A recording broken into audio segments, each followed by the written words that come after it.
গীবত করার ক্ষেত্রে কিছু লোক আছে যারা গীবত করে, গীবত করার সময় শয়তান তাদেরকে একটা মাসআলা সাপ্লাই করে। মাসালাটা কি জানেন?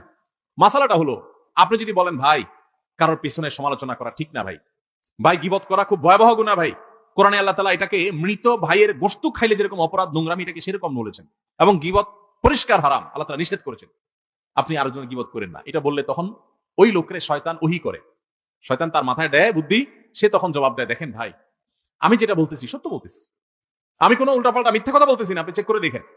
সে গীবতের সংজ্ঞা হয়তো জানে না, আপনার শয়তান তার দিয়া এই ভুল মাসালা দেওয়াইছে। আরেকজনের পেছনে আপনি কোনো কথা বললেন যে কথাটা সত্য, কিন্তু তার সামনে বললে সে কষ্ট পাবে, এটা সত্য হওয়ার সত্ত্বেও কি হবে?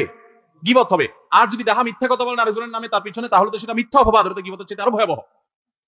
আবার শয়তান আরেকটা মাসালা শিখাই দেয় যারা গীবত করে তাদেরকে, সেটা কি জানেন? সেটা হলো, বলে যে ভাই, যদি নিষেধ করে ভাই কারোর পিছনে সমালোচনা করা উচিত না, বলে যে ভাই আমি তার সামনে বলতে পারবো। এরকম ব্যাটাগিরি দেখায় না কিছু লোক? তো বলতে হবে, আপনি যদি এত বড় ব্যাটাগিরি দেখানো মানুষ হন, তাহলে তার সামনে গিয়ে বলেন, পিছনে কেন বলতেছেন?